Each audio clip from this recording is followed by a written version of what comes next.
नमस्कार, जोहार झारखंड देख रहे हैं आप और मैं आपके साथ रंजना रावत। बुलेटिन की शुरुआत करेंगे बड़ी खबर से और बड़ी खबर आपको रांची से बता दें, जहां पंकज मिश्रा पर एफआईआर दर्ज करने का आदेश जारी किया गया है। रूपा तिर्की केस में एफआईआर दर्ज करने का आदेश रांची जिला कोर्ट ने सुनाया फैसला। तो ये रांची से बड़ी खबर हम आपको बता रहे हैं, जहां पंकज मिश्रा पर प्राथमिकी दर्ज करने का आदेश, रूपा तिर्की केस में एफआईआर दर्ज करने के आदेश और रांची जिला कोर्ट ने सुनाया है फैसला। रूपा तिर्की की मां पद्मावती उराइन ने दर्ज कराया था केस। SC/ST एक्ट में दर्ज हुआ था मामला और सीएम के विधायक प्रतिनिधि हैं पंकज मिश्रा।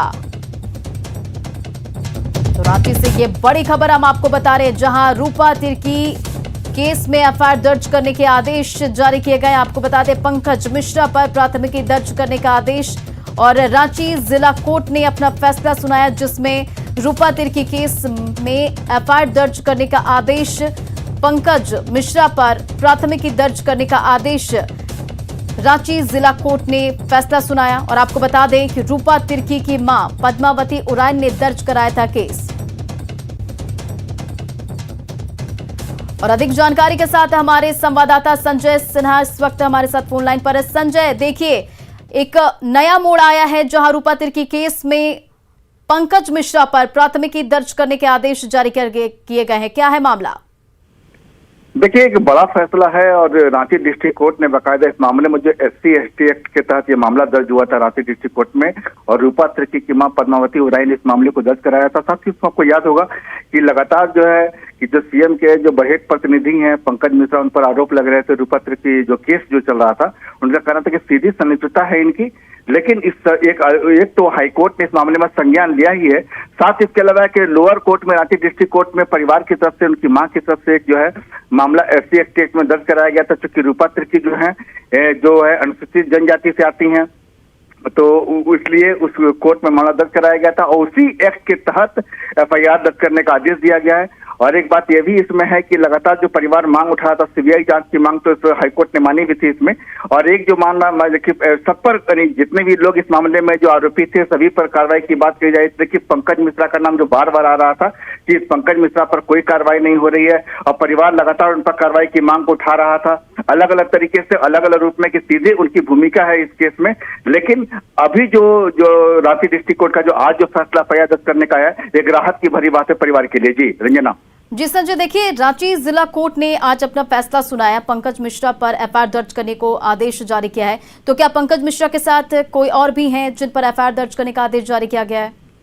देखिए, इसके अलावा एक और है कि इस मामले में जो आईओ हैं, जो आपको जो डीएसपी रैंक के जो जांच कर रहे इस मामले में, उन पर भी बात की जाए कि उन पर एफआईआर दर्ज करने का आदेश दिया गया है। और सबसे बड़ी बात कि जब तक इस मामले में जो भूमिका है पंकज मिश्रा की, जब तक वो अरेस्ट नहीं होते या जो आईओ जो जांच कर रहे हैं उनकी, ये तमाम जब तक लोग पुलिस की गिरफ्त नहीं आएंगे या अब तक क्या जांच हुआ, इन तमाम चीजों को तब तक पूरी चीजें खुलकर सामने नहीं आएगी। क्योंकि अब तक जो आपको याद होगा कि सीबीआई जांच से पहले एक जो इसको लेकर जांच को लेकर कमेटी बनाई गई थी, वो कमेटी साहेबगंज में डिस्ट्रिक्ट स्तर पर कमेटी काम कर रही थी, लेकिन परिवार को लग रहा था कि ये कमेटी सही तरीके से, ये जांच आयोग जो है काम नहीं कर रहा है, लिहाजा चीजों की लीपापोती की जा रही है।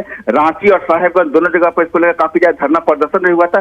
तब जाकर हाईकोर्ट इसमें खुद कॉन्फिडेंस लिया था हाईकोर्ट ने और मामले को सीबीआई जांच के आदेश दिए थे। लेकिन एक अलग पैरेलली मामला चल रहा था रांची डिस्ट्रिक्ट कोर्ट में, जिसमें जो है आपको SC/ST एक्ट के तहत, चूंकि आपको जैसा मैंने बताया कि उस एक्ट के तहत जो है सीधे एफआईआर के दर्ज करने का आदेश दिया। जाहिर है, जब अरेस्टिंग होगी, गिरफ्तारी होगी, तो कई सारे बातें जो इसके पीछे जो है, जो किन किन लोगों की भूमिका है, संलिप्तता है, वो सामने आएगी। ये रंजना। जी संजय, इन तमाम जानकारियों के लिए बहुत बहुत शुक्रिया। बढ़ते हैं अगली खबर की ओर और रांची के बिरसा मुंडा एयरपोर्ट पर कोलकाता रांची भुवनेश्वर फ्लाइट कैंसिल हो जाने की वजह से यात्रियों को खासा मुश्किलों का सामना करना पड़ रहा है, जिससे नाराज यात्रियों ने रांची एयरपोर्ट के अंदर ही हंगामा मचाया। आज सुबह करीब 8:45 पर कोलकाता से फ्लाइट रांची पहुंची, जिसे 9:25 पर भुवनेश्वर के लिए उड़ान भरना था। लेकिन रांची पहुंचने पर फ्लाइट के इंजन में खराबी की जानकारी मिली, जिसके बाद एयर इंडिया की ATR फ्लाइट को रद्द कर दिया गया और ऐसे में करीब 70 यात्री रांची एयरपोर्ट पर लंबे समय तक फंस गए। हालांकि इनमें कई यात्री जिन्हें रांची से भुवनेश्वर जाना था वो सड़क मार्ग से भुवनेश्वर के लिए निकल गए, लेकिन जो यात्री कोलकाता से भुवनेश्वर की फ्लाइट के थे वो रांची में ही फंस गए हैं। और यात्रियों से न्यूज़ 18 से बताया कि महिलाओं और बच्चों को इस दौरान काफी परेशानी हो रही है। उन्होंने बताया कि उनके सामने टिकट रिफंड करने का भी विकल्प नहीं है। और रांची एयरपोर्ट पर यात्रियों से बातचीत की न्यूज़ 18 के संवाददाता संजय कुमार सिन्हा ने। रांची के बिरसा मुंडा एयरपोर्ट पर आज सुबह कोलकाता रांची भुवनेश्वर फ्लाइट जो है आज किसी कारण से यहां से टेक ऑफ नहीं कर पाई, लिहाजा करीब 70 यात्री जो हैं रांची के बिरसा मुंडा एयरपोर्ट पर फंसे हुए हैं। हम कुछ यात्रियों से बात करने की कोशिश करेंगे। आप लोग जो यहाँ फंसे हुए हैं, क्या वजह है, क्या बताई गई? सर, हम लोग को यहाँ से हमारा सुबह फ्लाइट था कलकत्ता भुवनेश्वर का। वो हमारी यहाँ फ्लाइट 9 o'clock लेओवर थी। 9 o'clock कलकत्ता रांची थी, फिर रांची से भुवनेश्वर जाने वाली थी वो फ्लाइट। हम फ्लाइट में ही थे तो हमें काफ़ी देर बाद फ्लाइट में बैठे रहे हम लोग। फ्लाइट में भी हमें काफ़ी देर वेट कराया। उसके बाद हमें 1.5 hour बाद हमें फ्लाइट से अनलोड डिसएम्बार्क करवा दिया गया। बोले कि अभी टेक्निकल फॉल्ट है कोई फ्लाइट में, आप लोग अभी एक बार उतर जाइए फिर आप लोग को बताते हैं। हाफ एन आवर कर करके उन्होंने आज 5 घंटे हो गए। हम 9 बजे से आए हुए हैं। आज ना कोई प्रॉपर रिप्लाई मिल रहा है, ना कुछ मिल रहा है। हम लोग सीईओ को फोन किए, वहाँ के हेड ऑफिस से कोई फोन नहीं आ रहा है। 70 पैसेंजर, छोटे बच्चे हैं, कुछ खाना पीना कितना देर बाद मुश्किल से लोग हाथ जोड़ कर पैसेंजर रिफ्रेशमेंट मिला। आप लोग अगर टिकट कैंसिल कराने के लिए पैसे जो रिफंड करने की मांग कर रहे हैं, क्या कहा जाए? का जो ऑप्शन दे रहा है हम लोग जो बुकिंग कराए थे उसका वैल्यू से 5-6 हजार 4-5 हजार रुपए बुकिंग था। अब जो बुकिंग आज अगर मैं नया फ्लाइट लेने तो 15-20 हजार रुपए है। उसका डिफरेंस कौन चुकाएगा? मेरे होटल का बुकिंग कौन चुकाएगा? कोई नहीं। इतना बड़ा लॉस कौन पेमेंट करेगा? कोई नहीं कर पाएगा। हमारी सारी आगे की बुकिंग्स की हुई है सर। सबसे बड़ी परेशानी हम लोग सारी आगे की बुकिंग्स की हुई है, लेकिन हमें कुछ भी नहीं। ये लोग कुछ हम लोग तो ट्रांजिट पैसेंजर है। ट्रांजिट पैसेंजर है। हम लोग तो जा रहे हैं भुवनेश्वर। हम लोग तो ट्रांजिट पैसेंजर है। ट्रांजिट के लिए हम नो मैंस लैंड में खड़े हुए हैं। नो मैंस लैंड में खड़े हुए। कोलकाता से जाना था भुवनेश्वर। जी। और यहाँ पर कोई हम लोग को क्या करें, समझ में नहीं आ रहा क्या करें। ऐसे बोल रहा है कि जो आपका चाहते तो रिफंड करवा देंगे, लेकिन जो ऑलरेडी कलकत्ता से यहाँ पे आए हैं भुवनेश्वर के लिए जाएंगे वो तो यहाँ पे फंस गए, वो जा नहीं सकते। और ना यहाँ से लौटने का कोई फ्लाइट भी नहीं है। वो बोल रहा है कि वो फ्लाइट जो यहाँ पे चलेगा उसमें ऑलरेडी फुल है। जो यहाँ से फ्लाइट वापस जाने का जो एक फ्लाइट है जो ऑलरेडी फुल है। दूसरे कोई फ्लाइट के साथ कोई टाई अप भी नहीं है कि एयरलाइंस वाले अगर नहीं उड़ा पा रहे हैं किसी और फ्लाइट में अकोमोडेट करवा दे, वो भी ये लोग नहीं करवा पा रहा है। ठीक है। और ये लोग इतना देर पैसेंजर वेट कर रहे हैं, रिफ्रेशमेंट के लिए भी कुछ अरेंज वगैरह कुछ नहीं कर पाए। विमान जो है कोलकाता से रांची पहुंचा तब जाकर खराबी जो विमान में जो खराबी है उसकी जानकारी मिली। यात्री रांची में ही फंसे हुए हैं। तकरीबन 70 से 80 यात्री हैं। यात्रियों का कहना है कि चूंकि अगर दूसरा फ्लाइट लेते हैं उसका चार्ज भी होगा, कई गुना ज्यादा चार्ज होगा। सवाल क्या है कि ऐसे में इन्हें कुछ भी साफ साफ बताया भी नहीं जा रहा है, लिहाजा सुबह से यात्री फंसे हैं और परेशान हैं। कैमरामैन संजीव तिवारी के साथ संजय कुमार सिन्हा, न्यूज़ 18 रांची।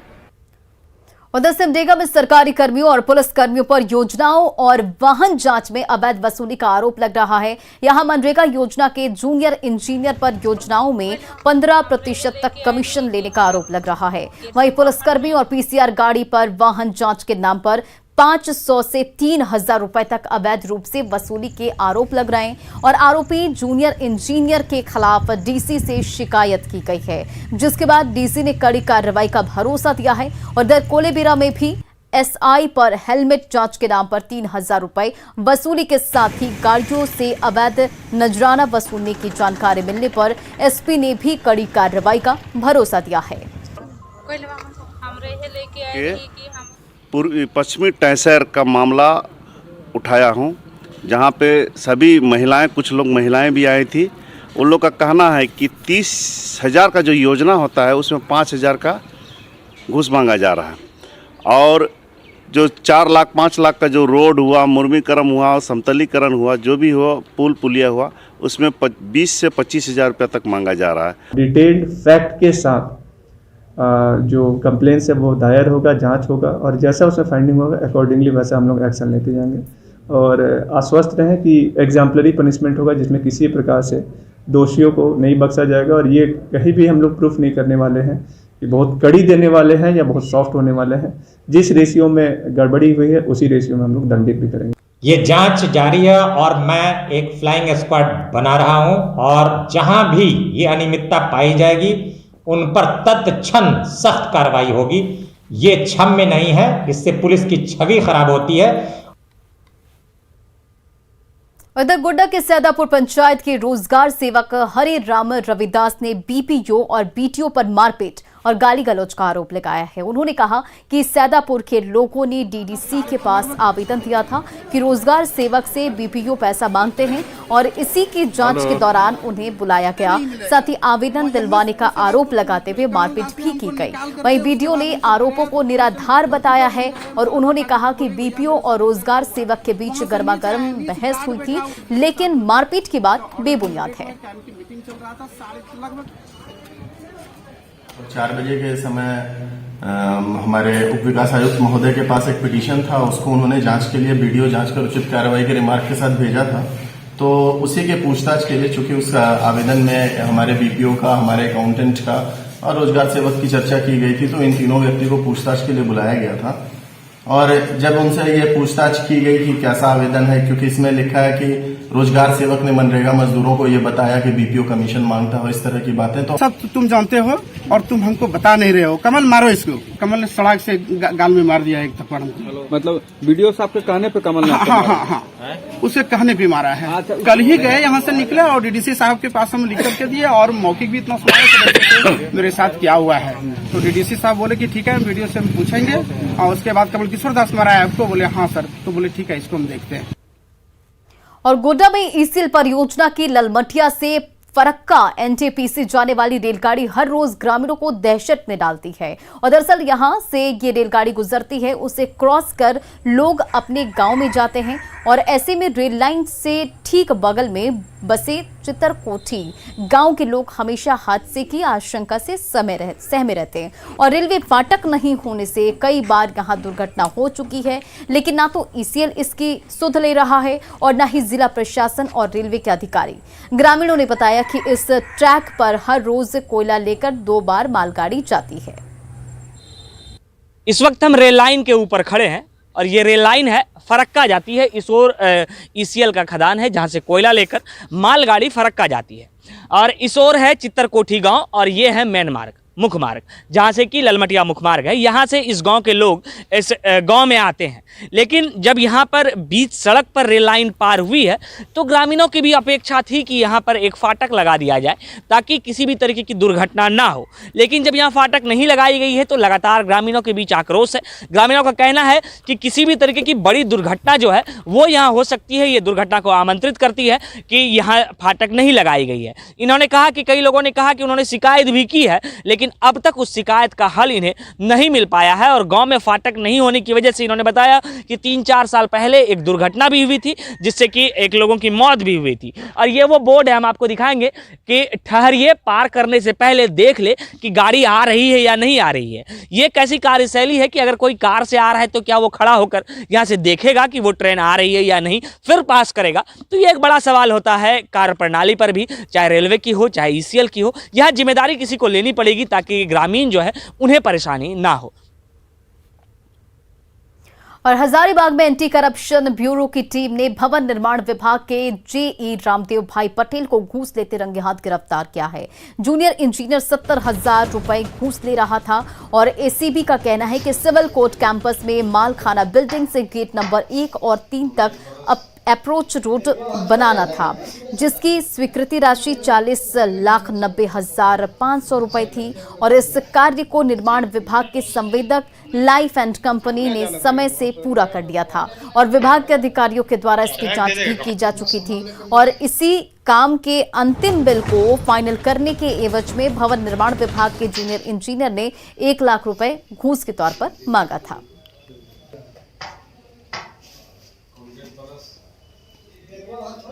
और धनबाद से आपको बड़ी खबर बता दें, जहां धनबाद से 2 साइबर अपराधियों को गिरफ्तार किया है। गुजरात पुलिस ने अपराधियों को गिरफ्तार किया है। तो बड़ी खबर आपको बता रहे, धनबाद से 2 साइबर अपराधियों को गुजरात पुलिस ने गिरफ्तार किया है।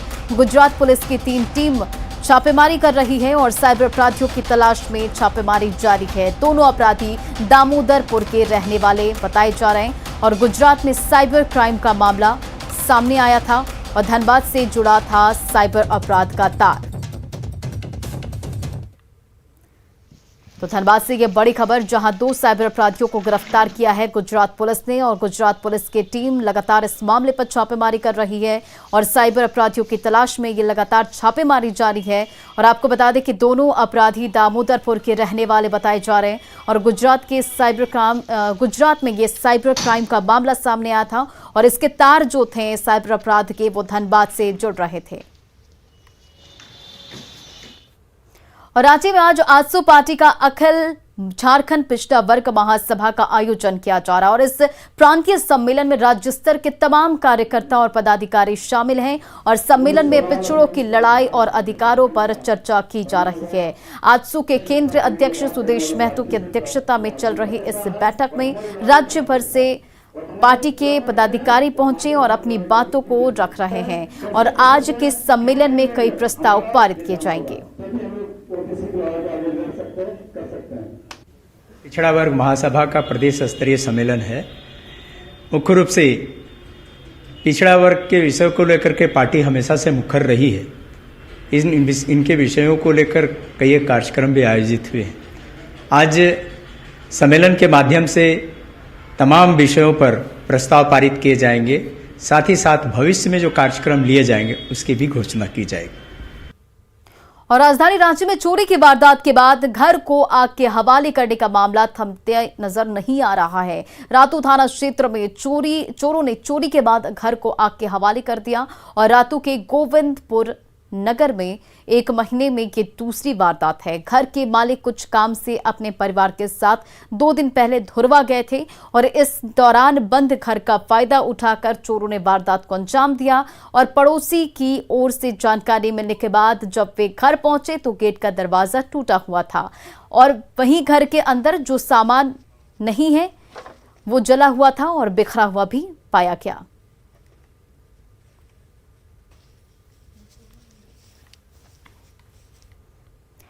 और गढ़वा में रंका, चिनिया, रमकंडा, भंडरिया और बड़गढ़ प्रखंड के इलाकों में जंगली हाथियों ने आतंक मचा रखा है, जिससे लोग सहमे हुए हैं। यहां जंगल से निकलकर हाथी अचानक रात में गांव में पहुंचकर हमला कर देते हैं और आपको बता दें कि ग्रामीणों के बिछाए बिजली के तार में फंसकर हाथी की मौत हो गई थी, जिसके बाद हाथी गुस्से में बताए जा रहे हैं और हाथियों के दल ने 2 घरों को क्षतिग्रस्त भी कर दिया है।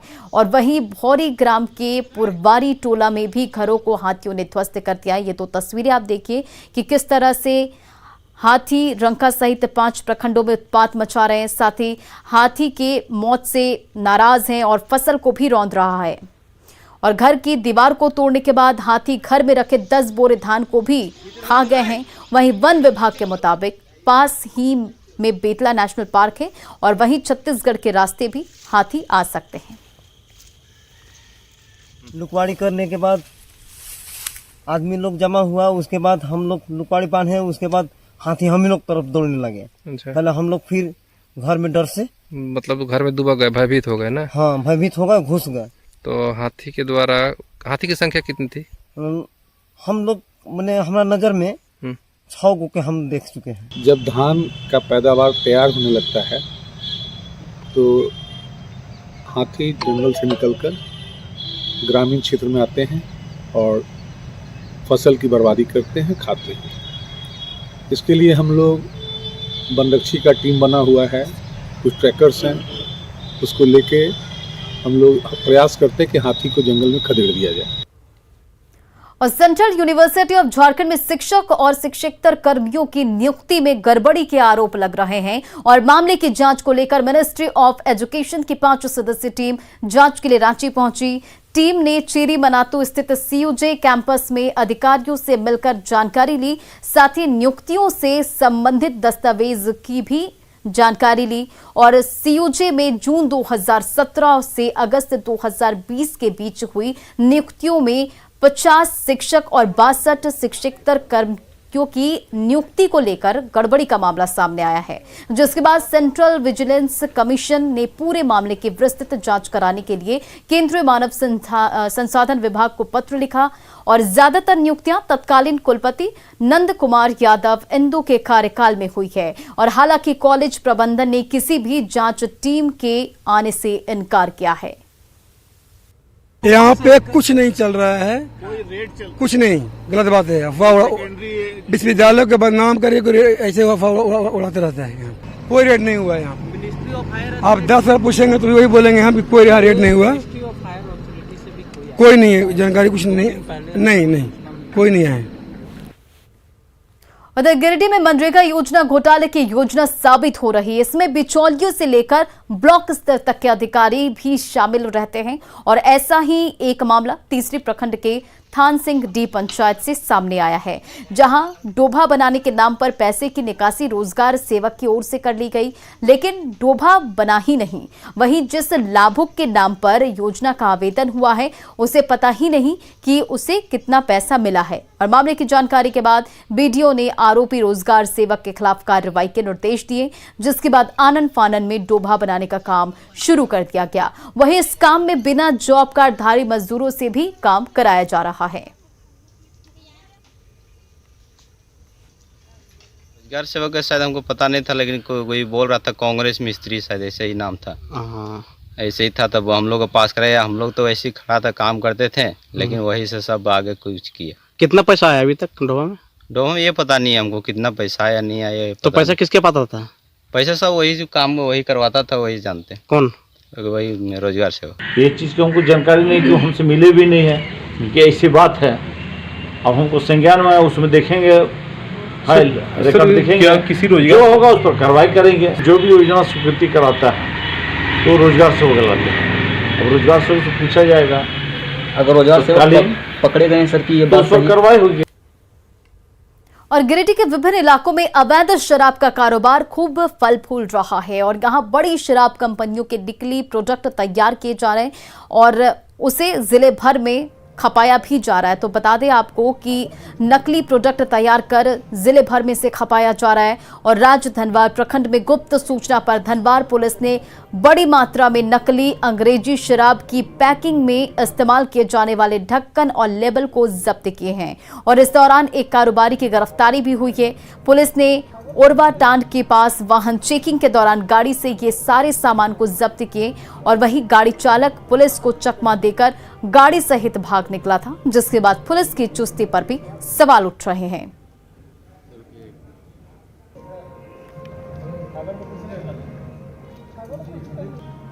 अलग अलग थानों में मामला दर्ज है और ये काफ़ी दिनों से इस धंधे में सक्रिय रहा है।